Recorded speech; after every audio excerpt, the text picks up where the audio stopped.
Check it out, YouTube has a new metric in your analytics that breaks down your audience between new viewers and returning viewers. Both of these new metrics can be extremely helpful in helping optimize your content strategy for growth on your channel. In fact, I've been waiting for metrics like these to become available for a very long time. But you need to know how to use this data in conjunction with your content strategy for any of this data to have an actual impact on your channel's growth. Let me explain. Hey guys, my name is Tim Schmoyer. Welcome here to Video Creators, where we are all about equipping those of you who are established creators with next level tactics you need to further grow your audience and the business around that audience. You can reach more people and change their lives, and this metric is gonna definitely help you do that. First of all, to access this new analytic, simply go to your YouTube analytics, click on that audience tab at the very top, and then you'll see that new metric right in front of you called returning viewers, which will break down how many of your viewers within the selected date range are returning, which is like the number of people who watched one of your videos and then came back and watched another video later, versus how many people are new viewers, which shows how many of your viewers watched the video for the very first time during that same selected time period. These are very important metrics to have access to now, because the goal of your content strategy is to take a first-time viewer and turn them into a returning viewer, right? Well, kind of, not exactly. There's actually a really big glaring piece that's missing from all this, in my opinion, which I hope YouTube gives us access to later, but we'll talk about that in a second. Before we get into that, we have to talk about how do you actually use these two metrics that you do now currently have access to. And it works best if you're implementing what we call here at Video Creators a 3-bucket content strategy. Basically, you have a strategy that intentionally moves this first-time viewer into a second-time viewer, into a third-time viewer, into a dedicated viewer, into a customer. Like, how do you take that first-time viewer, and what are you doing intentionally to move them across that journey with you, with your channel, and your brand? Unfortunately, what most creators do is they have like 15 different goals for every video that they publish. They want every video to get a lot of views, get a lot of subscribers. They want it to get a lot of comments, a lot of likes. They want it to rank #1 for about 5 different search queries. They want it to go big on Reddit. They want everyone who watches it to share it. They want it to generate a lot of traffic to their website, generate a lot of sales, get a lot more Patreon people subscribing and supporting them there. They want a lot of people to like join their email list. Just like the list goes on and on and on. And nowhere else in marketing world do we make this mistake of one piece of content is supposed to do 15 different things equally.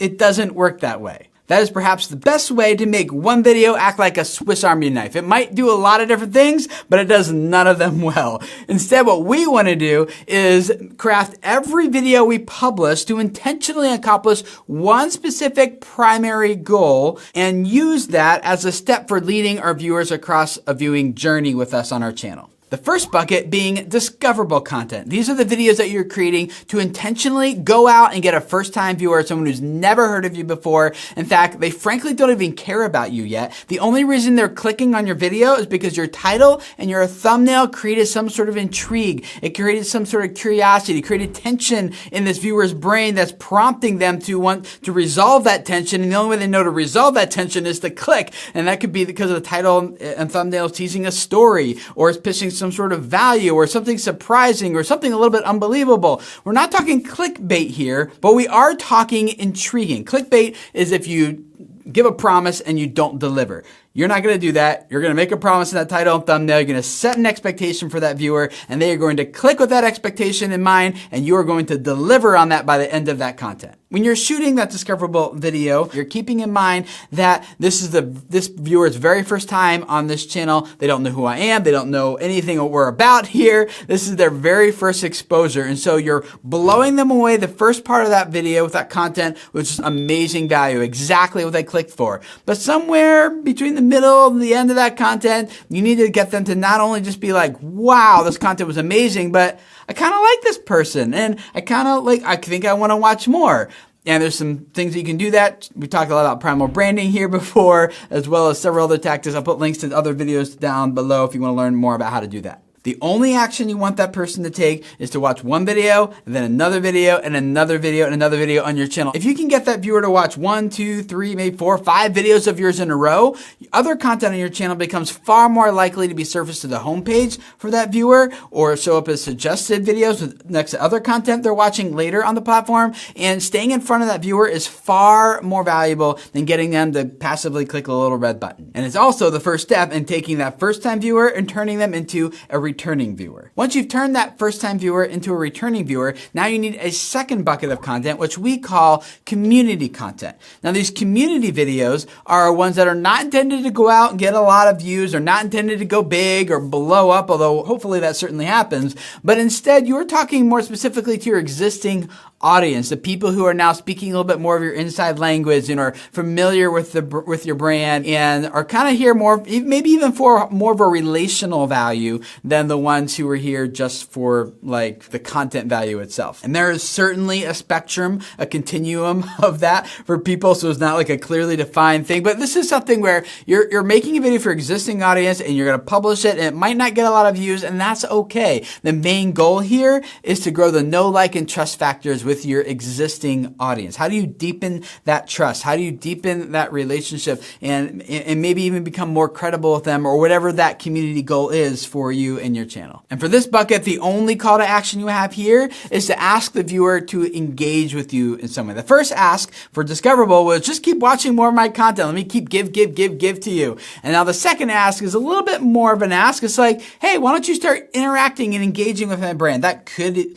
simply be to comment. That's typically what it is. Like, let's engage in some way, but it doesn't have to be. There's a lot of other ways to do that. You just really want that interaction to start taking place. And then that leads to the third bucket, which is the sales bucket. Now, you brought people in with Discoverable. You started engaging them, growing the know, like, and trust factors a little bit more deeper with the community content. And now this viewing journey is now leading to the point where, like, hey, they're ready to make a transaction of some kind. The transaction could be financial, which can maybe be supporting you on Patreon, going to your website and buying something. But it really is anytime, we define as anytime you're asking that viewer to take an off YouTube, off platform action, which would be buy, download, sign up, register, whatever. Like, whenever you say there's a link down below, go click it, leave this website, end your viewing session, pop out of the YouTube app or whatever the case may be, and go take this off-platform action. The reason we separate that from the community and the discoverable video is because you're reducing the probability of it actually becoming widely discoverable if it keeps ending the viewing session by getting people to successfully click your link and go over to this other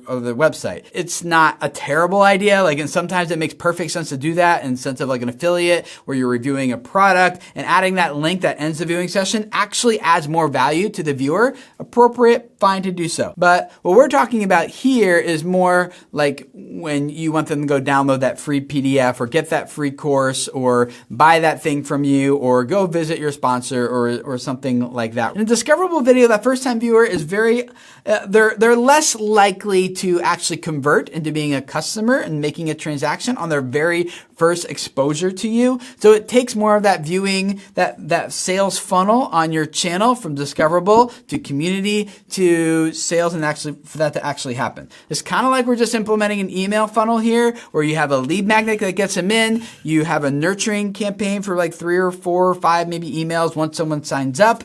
And then it leads into a pitch for a sale after maybe email 5 or 6 or 7, something like that. We're doing that exact same funnel, but here with video content on our channel. So hopefully now you can see just how important these new and returning viewers metrics are for evaluating how effective our discoverable content is and evaluating how effective our community content is. However, it is very important, in my opinion, that when you're using this metric in your analytics, you use the publish date filter from the drop-down menu to filter out all the videos that are really old on your channel that may or may not still be currently aligned with the direction of your newer content on your channel. What that does is it allows you to eliminate from the data all the older videos on your channel and just look at the newer ones that you've been publishing, and it helps you evaluate, is what I'm doing now actually moving my channel forward, or am I just still floating on like 2, 3, 4, maybe 5 really good heavy hitting videos on my channel that make up the majority of my traffic. It should be more important to you that your current efforts